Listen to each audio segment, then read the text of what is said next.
Je m'appelle Dr Laurent Fournier. Pendant 15 longues et lucratives années, mon univers se résumait à l'éclat de l'acier chirurgical et à la promesse de la perfection. Ma clinique, nichée dans un hôtel particulier du 16e arrondissement de Paris, n'était pas un simple centre médical. C'était un sanctuaire de marbre et de verre pour l'élite de la ville, un lieu où l'insatisfaction face à son propre reflet venait pour mourir. Je n'étais pas un simple chirurgien esthétique. Mes clients et les médias qui les suivaient me qualifiaient d'artiste, d'architecte des visages. Et moi, dans mon arrogance silencieuse, j'acquiesçais. D'un coup de bistouri, je pouvais redéfinir une mâchoire, effacer une décennie d'un regard fatigué, créer une symétrie que la nature elle-même avait refusée. J'étais un maître en mon art et ma fierté était la fondation sur laquelle mon empire s'était bâti.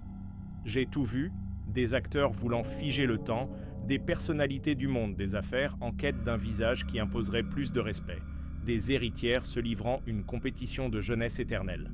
Chaque cas était un défi technique, un puzzle de peau et d'os, mais au fond, ils se ressemblaient tous. Des variations du même désir humain d'être un autre, d'être meilleur. Avec le temps, cette répétition m'avait rendu blasé, presque cynique. Je ne voyais plus mes patients comme des personnes, mais comme des toiles vierges, des projets à exécuter avec une précision impeccable. Mais il y a un cas qui a brisé cette coquille. Une histoire qui ne figure dans aucun dossier médical ou article de magazine. C'est la seule chirurgie qui me hante, le seul visage que j'ai construit et qui me rend visite dans mes pires cauchemars. Ceci n'est pas le récit d'une réussite médicale, mais une confession. La narration de comment ma clinique, mon atelier de la perfection, s'est transformée en scène pour l'acte d'oblitération le plus sombre que j'aurais pu concevoir, et de comment moi, le grand artiste, je suis devenu, sans le savoir, le complice. De tous les visages que j'ai pu altérer, un seul m'a appris que le véritable monstre n'a pas d'apparence spécifique, car il peut commander celle qu'il désire. Voici l'histoire qui m'a poussé à tout abandonner. Tout a commencé un mercredi après-midi particulièrement gris et pluvieux, un de ces jours qui rendent Paris encore plus oppressant. Le son de la pluie contre les baies vitrées de mon bureau était le seul bruit, un prélude mélancolique à la tempête qui allait s'abattre sur ma vie. Ce fut lorsque ma réceptionniste annonça une consultation de dernière minute, une certaine Hélène. Quand elle entra, j'ai remarqué que sa présence était presque une anomalie dans mon environnement méticuleusement agencé. Elle était l'opposé de mes patientes habituelles, vêtue avec une simplicité déconcertante, sans bijoux, sans maquillage, les cheveux attachés à la hâte. C'était une toile vierge, mais pas dans le sens auquel j'étais habitué.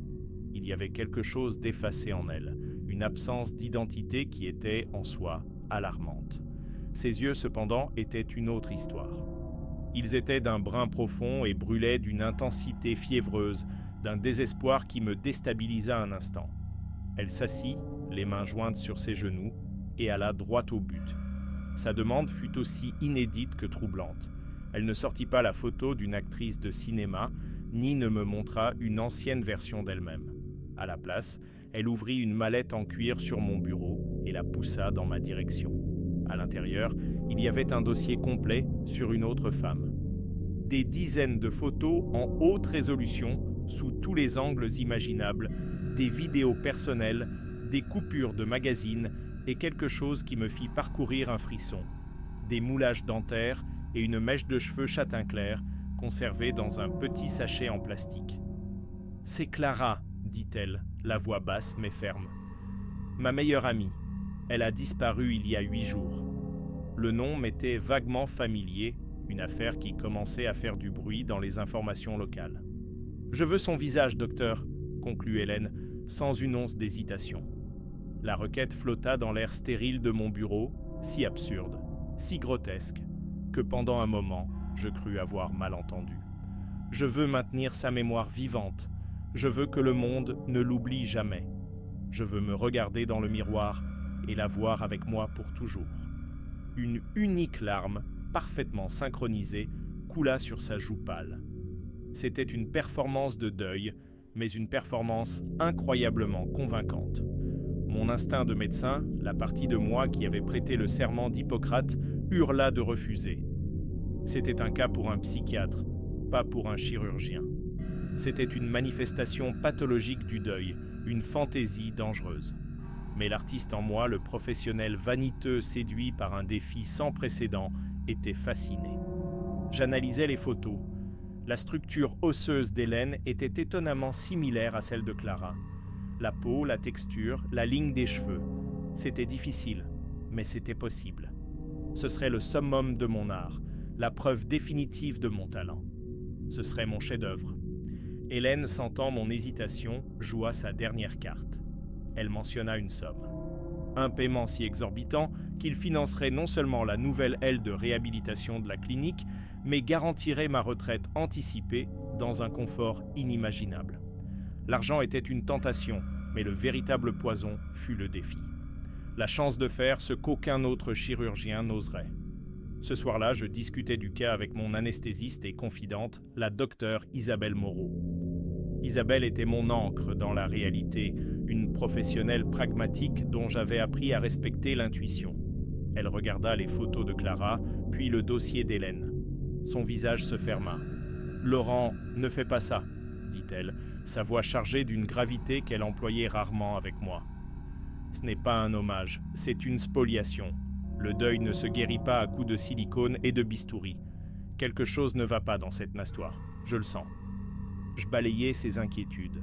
Je soutenais que c'était un cas extrême, certes, mais que la patiente était consciente et consentante. Je parlais du défi technique, de l'opportunité unique. Au fond, j'avais déjà décidé. Ma vanité avait vaincu ma prudence. J'acceptais le cas. Je ne savais pas encore qu'en acceptant de sculpter le visage d'une femme disparue sur celui d'une vivante, je ne créais pas un chef-d'œuvre. Je signais la destruction de ma propre vie. Les semaines qui suivirent furent une plongée profonde dans le travail le plus complexe et méticuleux de ma carrière. L'intervention elle-même dura plus de 9 heures. Chaque incision, chaque suture, chaque millimètre de cartilage remodelé était exécuté avec une concentration quasi transcendantale. À mes côtés, Isabelle maintenait les signes vitaux d'Hélène Stable, son visage un masque de professionnalisme qui dissimulait à peine sa désapprobation. Pour moi, cependant, la salle d'opération était un atelier. Je ne voyais pas une patiente, je voyais la matérialisation de mon défi. Rhinoplastie pour affiner l'arête du nez, implant malaire pour répliquer les pommettes saillantes de Clara, blépharoplastie pour donner la même forme en amande aux yeux, injection dans les lèvres pour imiter la courbe exacte de son sourire. Ce fut épuisant, mais lorsque je posais le dernier point, je reculais de la table et regardais mon travail. Même sous les œdèmes et les pansements, je ressentis un frisson de triomphe. J'étais Pygmalion et ma Galatée était presque prête. Les semaines de convalescence furent supervisées par moi-même avec un soin obsessionnel. Quand arriva enfin le jour de retirer les derniers bandages, l'atmosphère dans la pièce était d'une solennité presque religieuse. Hélène, Isabelle et moi, face à un grand miroir. D'une main ferme, je déroulais les gazes, révélant le nouveau visage. Le résultat était effroyablement parfait. Ce n'était pas une approximation ni une ressemblance, c'était Clara. La femme dans le miroir était le portrait craché des photographies, vivante et respirant. Hélène porta les mains à sa bouche, ses nouvelles lèvres tremblant. Des larmes jaillirent de ses nouveaux yeux et elle se tourna vers moi. Un sanglot de joie et de gratitude s'échappant de sa gorge. « Vous avez réussi, docteur. Vous me l'avez ramené. » À cet instant, je me sentis comme un dieu. Le doute d'Isabelle, ma propre hésitation initiale, tout se dissolvait dans la gloire de ma création. J'avais accompli l'impossible. Ce fut durant les consultations de suivi que les premières fissures commencèrent à apparaître sur ma façade d'orgueil. C'étaient des détails infimes, presque insignifiants, mais dissonants. Des anomalies que mon esprit logique tentait, en vain, d'écarter. En signant un formulaire de consentement, je remarquai quelque chose d'étrange. Hélène, dont je me souvenais clairement qu'elle était droitière lors de nos premiers entretiens, prit le stylo de la main gauche et signa son nom avec une fluidité qui suggérait une habitude de longue date. La calligraphie aussi était différente, plus arrondie, ornée. Je me souvins avoir vu un mot de Clara dans son dossier et la ressemblance était indéniable. Quand je fis la remarque, elle sourit vaguement. Je me suis entraîné. Clara était gauchère. C'est juste une autre façon de me sentir plus proche d'elle. » L'explication semblait plausible, bien qu'un peu morbide. Je l'acceptais. Une semaine plus tard, ma réceptionniste vint me voir avec une expression perplexe. « Docteur Fournier, la patiente, Madame Hélène, a demandé un rooibos avec une goutte de miel. Elle a dit que c'était le seul qui calmait son estomac. » Je ne compris pas la pertinence jusqu'à ce qu'elle ajoute « C'était exactement la même demande que faisait Mademoiselle Clara chaque fois qu'elle venait ici accompagner Hélène avant que tout n'arrive. » J'ai trouvé la coïncidence étrange. Le mot « coïncidence » résonna dans mon esprit. Une fois était un hasard. 2 fois était une coïncidence. Mais les anomalies continuaient de s'accumuler, comme des grains de sable formant une dune d'appréhension au fond de ma conscience. Durant une conversation, Hélène utilisa une expression suisse romande peu commune. Plus tard, en feuilletant l'ancien dossier, je trouvai la même expression soulignée dans un article de magazine qui appartenait à Clara. Une autre fois, elle fredonnait distraitement la mélodie d'un groupe de rock indépendant obscur. Une recherche rapide sur Internet me montra le profil de réseau social de Clara, où elle se décrivait comme une grande fan de ce groupe précis. Je me sentais de plus en plus comme un détective dans ma propre clinique, observant ma création avec un mélange de fascination et de peur. Elle n'imitait pas seulement Clara, elle absorbait son essence, ses manières, ses souvenirs. C'était comme si la chirurgie avait transplanté plus que de simples traits faciaux. Isabelle, bien sûr, remarqua le changement. Son inquiétude initiale s'était transformée en une alarme silencieuse. « Laurent, tu la vois ?» me demanda-t-elle un jour après qu'Hélène eut quitté le cabinet. « Elle marche comme Clara. L'inclinaison de la tête quand elle écoute, la façon dont elle croise les jambes, ce n'est pas une imitation, c'est une incarnation. Ce n'est pas du deuil, c'est autre chose. C'est dangereux. » « C'est une forme extrême de mécanisme d'adaptation, Isa, » répondis-je, essayant de me convaincre autant qu'elle. Elle fusionne avec le souvenir de son ami pour survivre à la perte. L'esprit humain est complexe. Pas si complexe, rétorqua-t-elle, son regard fixé sur le mien. Tu es tellement aveuglé par ton succès technique que tu refuses de voir la vérité psychologique juste devant toi. Tu n'as pas créé un mémorial vivant. Tu as créé un spectre. Je rejetais ces paroles comme une exagération, un excès de zèle professionnel. Je ne voulais pas croire que mon chef-d'œuvre pouvait être quelque chose de monstrueux. J'étais l'artiste, le maître. J'étais aux commandes. La vérité, c'est que je ne l'avais jamais été. Le contrôle lui avait toujours appartenu. Le tournant, le moment où le déni devint insoutenable et où le sol commença à s'effondrer sous mes pieds, survint lors de la consultation des 3 mois. La cicatrisation était parfaite. Le résultat final, cliniquement impeccable. Nous discutions des soins de la peau à long terme, une conversation routinière et banale. Pour briser le silence, je mentionnais que j'espérais que la police progressait dans l'affaire Clara. Hélène, maintenant avec le visage de Clara, soupira et regarda par la fenêtre, la pluie recommençant à tomber comme un écho de ce premier jour. « Ils ne la retrouveront jamais !» dit-elle avec un sourire triste et mélancolique. « Pas là où ils cherchent !» Il y avait quelque chose dans son intonation qui me figea. « Ils ont passé des semaines à fouiller le domaine familial près de Fontainebleau, perte de temps. » Mon sang se glaça. L'information sur les recherches dans le domaine n'était pas publique. Les détails de l'enquête étaient confidentiels. « Comment savez-vous qu'ils cherchent là-bas ?» demandai-je, ma voix sonnant plus tendue que je ne l'aurais souhaité. Elle se tourna vers moi, et pendant une seconde, le regard de deuil fut remplacé par un éclat fugace de « triomphe ?» Clara me l'a dit. Elle détestait cet endroit. Elle disait toujours que les temps étaient trop profonds, trop sombres. Parfait pour garder des secrets. La phrase resta en suspens entre nous, chargée d'un poids que je ne pouvais déchiffrer, mais qui m'étouffait. Parfait pour garder des secrets. Cette nuit-là, je ne dormis pas. Sa phrase résonnait dans mon esprit, avec la calligraphie, le thé, la musique, la main gauche. Les coïncidences formaient maintenant un motif, une mosaïque terrifiante dont je redoutais de voir l'image finale. Poussé par une paranoïa que je ne pouvais plus réprimer, j'ouvris mon ordinateur portable et commençai ma propre enquête. Il ne s'agissait plus de protéger ma réputation, il s'agissait de comprendre la nature de ce que j'avais fait. Je me mis à faire des recherches obsessionnelles sur Clara et Hélène. Je trouvais de vieux articles, des nouvelles de chroniques mondaines, des profils oubliés sur les réseaux sociaux. La première découverte concernait l'argent. Clara n'était pas seulement riche, elle était sur le point d'hériter d'une fortune colossale d'un grand-père, un véritable empire immobilier.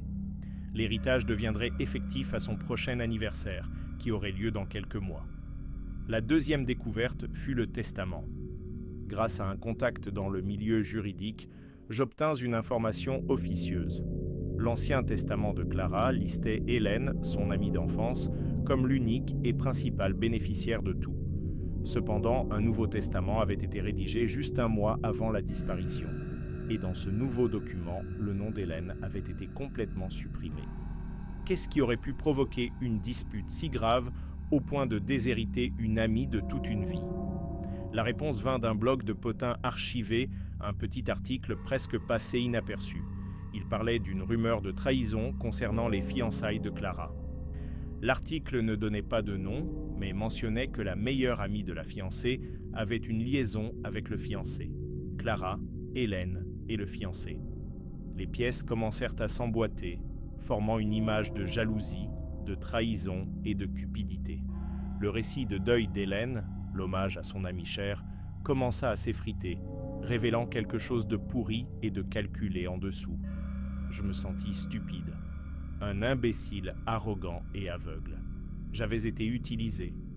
Mon talent, ma fierté, ma clinique, tout était devenu l'outil d'un plan bien plus sombre que je n'aurais pu l'imaginer. Le visage que j'avais créé n'était pas un mémorial. C'était un déguisement, un masque, et je devais découvrir ce qui se cachait derrière. Je n'avais pas encore la preuve définitive, mais le doute était devenu une certitude venimeuse dans mes veines. Je n'avais pas opéré une femme en deuil, j'avais opéré un monstre. Et maintenant, le visage de ce monstre était ma plus grande œuvre d'art. À chaque nouvelle découverte, la clinique, autrefois mon royaume d'ordre et de contrôle, semblait plus claustrophobique.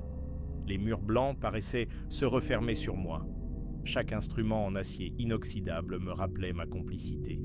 J'avais été l'artisan d'un mensonge. Isabelle m'observait de loin, son regard un mélange d'inquiétude et d'un triste « je te l'avais bien dit ». Je n'arrivais plus à la regarder en face. J'évitais les miroirs, car je craignais de ne pas y voir mon reflet, mais celui de l'idiot que j'avais été. La paranoïa s'installa pour de bon. Je repassais chaque conversation avec Hélène, chaque geste, chaque mot, maintenant sous une nouvelle lumière sinistre. Sa tristesse semblait répéter, ses larmes chronométrées. Son histoire, qui m'avait paru un hommage tragique, sonnait désormais comme un scénario méticuleusement construit. Elle ne pleurait pas simplement son amie, elle construisait un personnage, et je lui avais donné le visage pour le compléter. La peur réelle commença à s'installer lorsque je réalisais l'étendue de sa manipulation. Elle ne m'avait pas seulement trompé, elle avait étudié Clara pendant des années. Elle connaissait chaque détail, chaque préférence, chaque nuance. Elle s'était préparée pour ce rôle comme une actrice se prépare pour le rôle de sa vie. Et la scène était le monde réel. La chirurgie n'était pas le début de son plan, c'était l'acte final. Le rideau qui tomberait sur son ancienne identité et s'ouvrirait sur une nouvelle vie, une vie avec la fortune de Clara et sans les conséquences de ses propres actes. Et moi, le célèbre docteur Fournier, j'étais le metteur en scène involontaire de ce spectacle macabre. Le sentiment d'avoir été si complètement dupé était humiliant, mais ce qui me terrifiait vraiment, c'était la froideur du plan, la préméditation. Un esprit capable d'orchestrer une telle chose était un esprit sans empathie, sans limite. Et j'avais donné à cet esprit un nouveau visage, une nouvelle identité, une nouvelle chance de se cacher aux yeux de tous. La question qui me tenait éveillé la nuit n'était plus « que se passe-t-il ?» La question était maintenant « que dois-je faire ?» La vérité, lorsqu'elle se révéla enfin, ne vint pas d'une confession ou d'une enquête policière. Elle vint d'un acte de pure vanité, la même vanité qui m'avait mis dans cette situation au départ. Je préparais une présentation pour une conférence internationale de chirurgie plastique à Genève. Le thème était « Techniques innovantes en reconstruction faciale totale ». Et bien sûr, mon cas Hélène Clara en serait la pièce maîtresse, la preuve incontestable de mon génie. J'étais dans mon bureau tard dans la nuit, entouré par le silence et la lueur de l'écran d'ordinateur, sélectionnant les photographies avant et après. Je voulais montrer chaque détail, chaque angle de la transformation. J'ouvris les fichiers préopératoires d'Hélène, les photos que nous avions prises le jour de la première consultation. C'étaient des images cliniques, brutes, montrant son visage et son corps sous tous les angles pour la documentation. Je passais en revue les photos du visage puis du torse. C'est alors que, sur une impulsion, je décidai d'agrandir l'une des images de son dos. C'était une photo de routine pour évaluer la symétrie corporelle, une chose à laquelle je prêtais rarement attention, mais en zoomant, quelque chose attira mon regard. Un détail minuscule, presque imperceptible. Une petite tache de naissance, d'une forme irrégulière et unique, juste sous l'omoplate droite. Ce n'était pas un cercle parfait. Elle avait 3 petites lobes, presque comme une feuille de trèfle. Sur le moment, cela ne signifiait rien. C'était juste une tache. Mais quelque chose dans ma mémoire s'agita, un souvenir inconfortable et fragmenté. Je laissai l'image à l'écran et les mains tremblantes, je commençai à fouiller dans les archives que j'avais gardées de mon enquête privée. J'ouvris le dossier avec les coupures de presse sur la disparition de Clara. Et c'était là. Dans un vieil article, un appel de la famille pour obtenir des informations, il y avait une brève description physique de Clara pour aider à l'identification. Taille, poids, couleur des cheveux. Et, à la fin de la liste, une phrase qui me coupa le souffle, possède une tache de naissance distinctive en forme de feuille de trèfle sur l'omoplate droite. Je me figeai. Le temps sembla s'arrêter. Lentement, je fis glisser la fenêtre de l'article à côté de la photo d'Hélène sur mon écran. La photo préopératoire, la tache, la description. Elles étaient identiques, la forme, l'emplacement, tout. Une sueur froide coula sur mon front. Je n'étais pas en train de regarder une coïncidence, je regardais la preuve. La vérité me frappa avec la force d'un impact physique, une révélation si monstrueuse que mon esprit lutta pour l'assimiler. La femme qui était entrée dans mon bureau, la femme que j'avais opérée, la femme qui avait maintenant le visage de Clara, n'avait jamais été Hélène. C'était Clara elle-même. Son plan était diabolique dans sa simplicité. Elle ne voulait pas ressembler à son amie morte. Elle était l'amie prétendument morte. Elle avait tué Hélène, caché le corps, puis orchestré sa propre disparition. Et elle était venue me voir, le meilleur chirurgien de la ville, pour exécuter l'étape finale et la plus brillante de son plan. Voler l'identité de sa victime. Elle avait besoin du visage d'Hélène pour devenir Hélène. Pour commencer une nouvelle vie, libre de dettes, d'un fiancé trahi et surtout, libre d'un meurtre. L'histoire du deuil, de la disparition de l'ami, n'était pas un mensonge pour me convaincre. C'était son alibi. L'excuse parfaite pour la chirurgie la plus morbide que l'on puisse imaginer. Mon chef-d'œuvre n'était pas un mémorial. C'était la destruction d'une preuve, l'oblitération d'un crime. Le lendemain, je fixai un rendez-vous de suivi final avec elle. Ma voix au téléphone était un miracle de calme forcé. Quand elle arriva, souriant avec le visage que je lui avais donné, je la conduisis à mon bureau. La tension était si palpable que j'avais du mal à respirer. Je ne dis rien. J'allumai simplement le moniteur sur mon bureau et affichai les 2 images côte à côte. La photo préopératoire de son dos, avec la tache en évidence, et la coupure de journal avec la description physique de Clara. Elle regarda l'écran. Le silence s'éternisa. Je l'observai attentivement et je vis la transformation s'opérer. Le visage que j'avais créé, le visage d'une femme en deuil, se désagrégea. La tristesse dans ses yeux s'évapora. La fragilité de sa posture disparut. Et lentement, un sourire froid et calculateur se forma sur ses lèvres parfaites. Elle se renversa dans son fauteuil détendu et me regarda. La partie était terminée, et elle le savait. La tache de naissance, dis-je, ma voix un murmure rauque. Elle est identique. Elle ne nia pas, n'essaya pas de s'expliquer. Elle me dévisagea simplement avec un amusement glacial. « Vous êtes un véritable artiste, docteur Fournier, » dit-elle, la voix douce et venimeuse. « Un artiste du détail. J'aurais dû me douter que vous le remarqueriez. » Et puis, elle me raconta. Pas tout, mais assez. Elle parla des dettes, de la colère, de la vie d'Hélène qui était tellement plus simple, tellement plus jetable. Hélène était une toile pleine de problèmes. Je n'ai fait que nettoyer la toile pour elle, dit-elle avec une froideur qui me retourna l'estomac. Et vous m'avez donné ma liberté. Un chef-d'œuvre, vous ne trouvez pas ? À cet instant, la vérité finale de ma situation me frappa. Ce n'était pas seulement une confession, c'était une menace. Avec cette phrase, elle m'enchaînait à elle. Je n'étais plus une victime de sa tromperie, j'étais son complice. Le médecin qui, par vanité et par argent, avait donné à une meurtrière un nouveau visage pour échapper à la justice. Si j'allais à la police, ma carrière, ma vie serait finie. Je serais le docteur Frankenstein qui aida à créer le monstre. Elle se leva, ajusta son sac sur son épaule et se dirigea vers la porte. Avant de sortir, elle se tourna vers moi, le visage de Clara, maintenant un masque de malice. « Je pense que nous n'aurons plus besoin de consultation de suivi, docteur. Mon visage est parfait. Et mon secret est en sécurité avec vous, n'est-ce pas? Après tout, les artistes doivent protéger leur chef-d'œuvre. » Et sur ce, elle partit, me laissant seul dans le silence de mon bureau.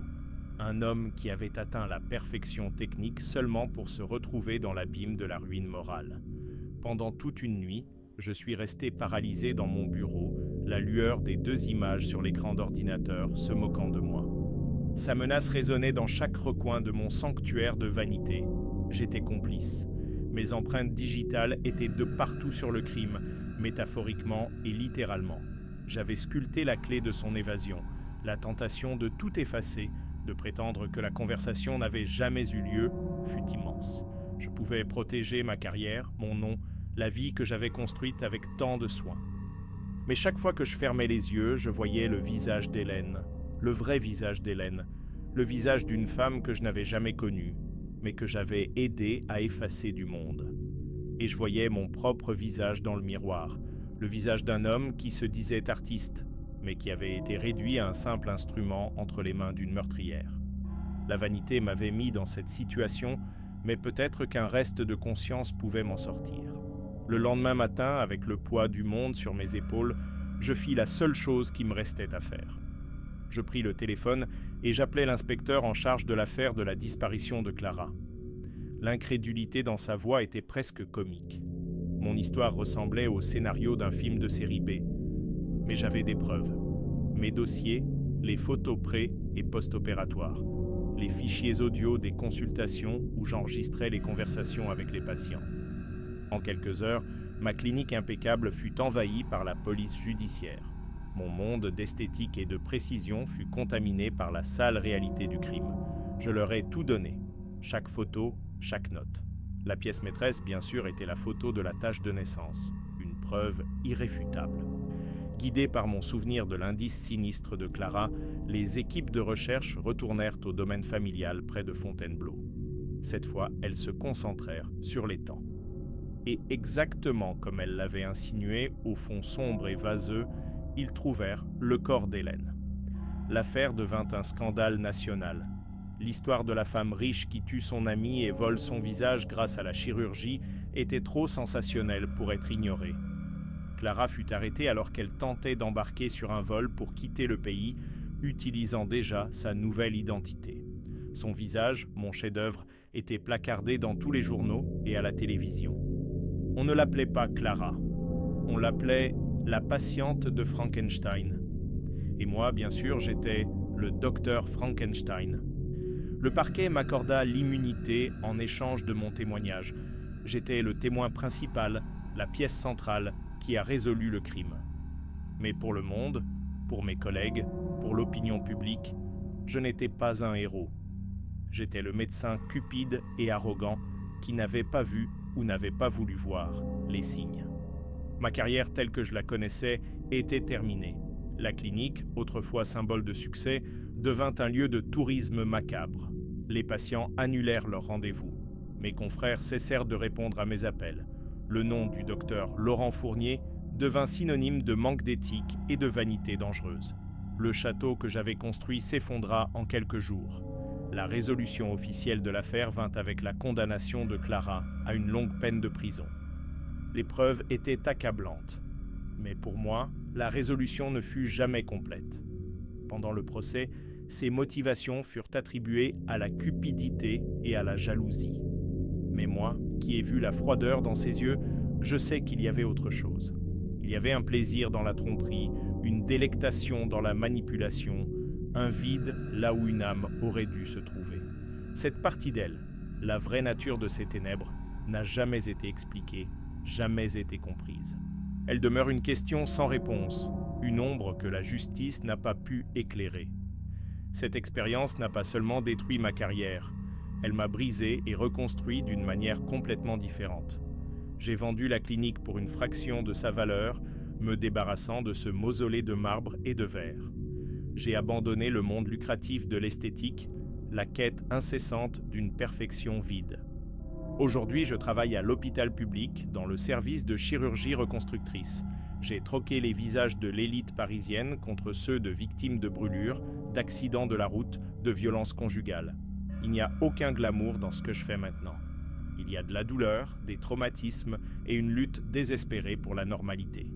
Je ne crée plus de beauté. J'essaie de rendre un peu de l'identité que la tragédie a volée. Chaque cicatrice que je suture, chaque greffe de peau que j'applique est une forme de pénitence. Je ne suis plus un artiste. Je suis un réparateur. Un artisan qui essaie de réparer ce qui a été brisé, y compris moi-même. Clara m'a appris la leçon la plus brutale de ma vie. La véritable monstruosité ne réside pas dans l'asymétrie d'un visage ou les marques du temps, mais dans l'absence d'humanité derrière les yeux. Un visage peut être modifié, remodelé, voire échangé. Mais la nature de qui nous sommes, dans notre essence, voilà la véritable identité et aucune chirurgie ne peut y toucher. Le seul visage qui me hante dans le miroir, chaque matin, n'est pas celui que j'ai créé pour elle, mais le mien.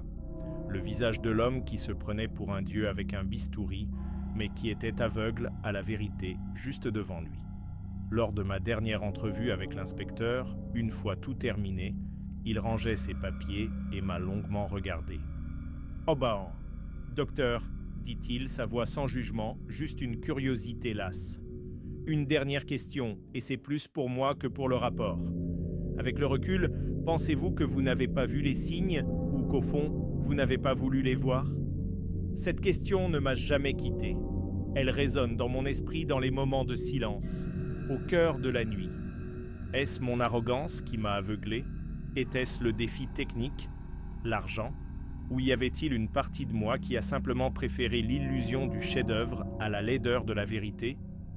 C'est ma cicatrice, celle qu'aucune chirurgie ne peut réparer. Et c'est la question que je laisse à ceux qui entendent mon histoire. Qu'auriez-vous fait? Auriez-vous vu la vérité derrière la demande désespérée ou n'auriez-vous vu que la chance de créer votre propre et dangereuse perfection?